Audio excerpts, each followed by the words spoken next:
আচ্ছা দিয়া, ওর নাম কি? ওর নাম হচ্ছে শুভ মণ্ডল। ও রয়্যাল অ্যান্ড রিয়েল এস্টেটের মালিক। ও খুব রিচ, জানিস?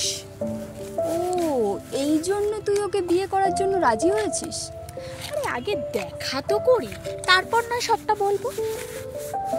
এই ও কোথায় রে? দাঁড়া, আমি একটা ফোন করে নিই।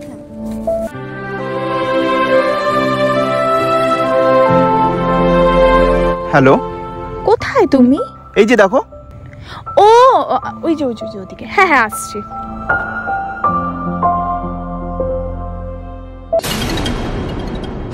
হাই দিয়া। শুভ? বাট তুমি প্রতিবন্ধী? হ্যাঁ, আমি প্রতিবন্ধী। কেন, এর জন্য কি তোমার কোনো প্রবলেম আছে? না মানে আমার বাড়ির লোক তোমার সাথে আমার বিয়ে ঠিক করেছে, কিন্তু এটা তো বলেনি যে তুমি প্রতিবন্ধী। দেখো, সেটা তো তাদের প্রবলেম, এটা তো আমি কিছু বলতে পারবো না। কিন্তু তুমি এটা দেখার পর তুমি কি এখন আমাকে বিয়ে করতে চাও? বিয়ে করার জন্য রাজি আছো? আমি তোমার মতো একটা ল্যাংড়ার সাথে বিয়ে করতে পারবো না, কারণ আমার শখ যে আমি সারা পৃথিবী জুড়ে ঘুরে বেড়াবো। তা তোমার মতো একটা হ্যান্ডিক্যাপের সাথে আমি কি করে সেটা করব? দেখ দিয়া, মানুষের প্রতিবন্ধকতা থাকতেই পারে, তা বলে তুই এভাবে ওকে বারবার প্রতিবন্ধী, হ্যান্ডিক্যাপ বলে ছোট করতে পারিস না। তোর হঠাৎ ওর জন্য এত দরদ উঠছে কেন? তোর যখন এতই পীড়িত, তাহলে তুই একটা কাজ কর, তুই এই হ্যান্ডিক্যাপটাকে বিয়ে করে নে। হ্যাঁ দিয়া, তুমি ঠিকই বলছো, আমি প্রতিবন্ধী, এটা আমি মানছি। কিন্তু আমি তোমার ওয়ার্ল্ড ট্যুর করার স্বপ্নটা পূরণ করতে পারবো, বিকজ আমি অনেক রিচ। আমি রয়্যাল অ্যান্ড রিয়েল এস্টেটের মালিক, আর 100 কোটি টাকার ব্যাংক ব্যালেন্স, 200 কোটি টাকার কোম্পানি, আর তাছাড়া সব কিছুই আছে আমার কাছে। এবার তোমার ডিসিশন, এবার তুমিই বলো কি করবে তুমি। এত কোটি কোটি টাকার সম্পত্তি, এত রিচ, বিয়ে হলে তো আমিই কোটিপতি হয়ে যাব। ভাবিনি তো এটা আগে। ঠিক আছে, বিয়ের জন্য রাজি হয়ে যাই। ওকে, আমি তোমাকে বিয়ে করতে রাজি আছি। আর এটা তো সাধারণ ব্যাপার, শারীরিক প্রতিবন্ধকতা একটা সাধারণ জিনিস কোনো মানুষের জন্য। তো আমার কোনো অসুবিধা নেই, আমি তোমাকে বিয়ে করতে রাজি। আমি সারা জীবন তোমার সাথে থাকবো।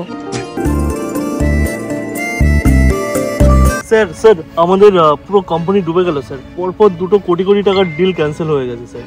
এখন কি হবে স্যার? কি বলছো? কি তুমি ঠিক বলছো?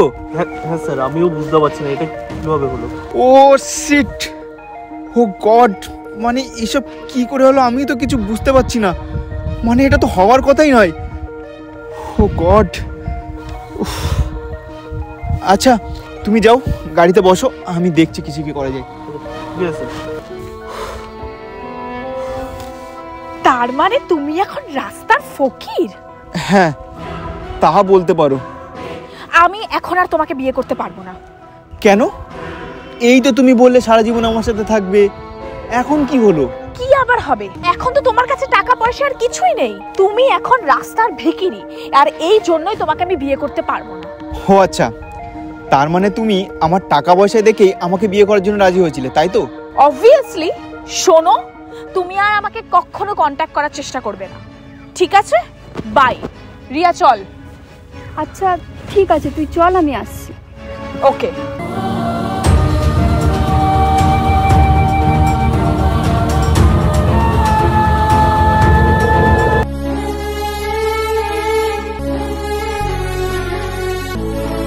দেখো, মন খারাপ করো না, আমি বুঝতে পারছি তোমার মনের অবস্থাটা।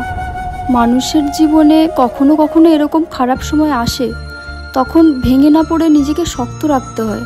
কিন্তু এত বড়, আমি বুঝতে পারছি তোমার অনেক বড় ক্ষতি হয়ে গেছে, কিন্তু তুমি মন খারাপ করো না, আবার প্রথম থেকে শুরু করো, সবটা আবার সব হবে।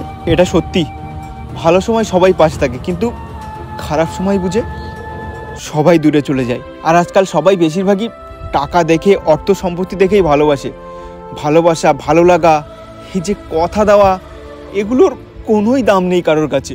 আসলে কি বলতো, যারা খারাপ সময় পাশে থাকে না, তারাই সত্যিকারের বন্ধু হওয়া বা জীবনসঙ্গিনী হওয়ার যোগ্যতা রাখে, যেটা আমি তোমার মধ্যে দেখেছি। তুমি কি আমায় বিয়ে করতে পারবে? আমি মানে আরে না না, ঘাবড়ে যাওয়ার কিছু নেই।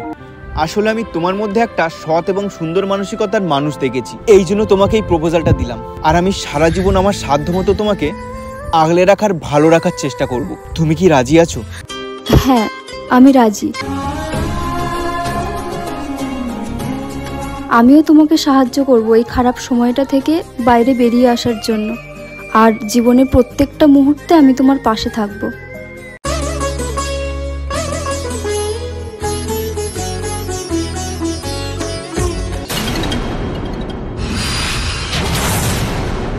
তুমি দাঁড়িয়ে?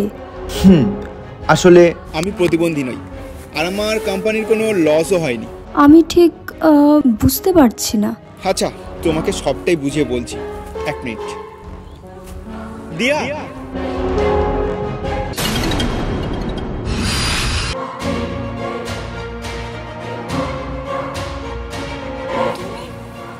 প্রতিবন্ধী নও? না, আমি প্রতিবন্ধী নই, আর আমার কোম্পানির কোনো ক্ষতিও হয়নি আর লসও হয়নি। আমি কোটিপতিই আছি, বাট এটা একটা সাজানো ড্রামা ছিল তোমাকে পরীক্ষা করার জন্য, যে সত্যি তুমি আমাকে বিয়ে করতে চাইছো নাকি আমার টাকার জন্য রাজি হচ্ছ। অ্যাকচুয়ালি শুভ, আমার না তোমার সাথে ওরকম ব্যবহার করা একদম উচিত হয়নি। আমার ভুল হয়ে গেছে, আই এম সরি। আমি তোমাকে বিয়ে করার জন্য রাজি আছি। বাট আমি তোমাকে বিয়ে করতে চাই না, আমি রাজি নই। কারণ তোমার মতো একটা অর্থলোভী আর স্বার্থপর মেয়েকে বিয়ে করাটা আমার পক্ষে পসিবল নয়। তুমি যে একটা কত বড় অর্থলোভী আর স্বার্থপর সেটা বুঝলাম এই ড্রামাটা ক্রিয়েট করে, এই পরীক্ষাটা করে তোমাকে। আসলে আরেকটা কথা তোমায় জানিয়ে রাখি, আমি ওর মধ্যে একটা সুন্দর মানসিকতার মানুষ দেখেছি, যার মধ্যে কোনো অর্থলোভ নেই, যে সত্যি খারাপ সময় পাশে রাখে এবং জীবনসঙ্গিনী হওয়ার উপযুক্ত মানুষ। সে মানুষকে সম্মান দিতে জানে। তোমার মতো আত্মহংকারী, অর্থলোভী আর স্বার্থপর নয় সে। তাই আমি জীবনসঙ্গিনী হিসাবে ওকেই বেছেছি। সো গুড বাই, চলো রিয়া।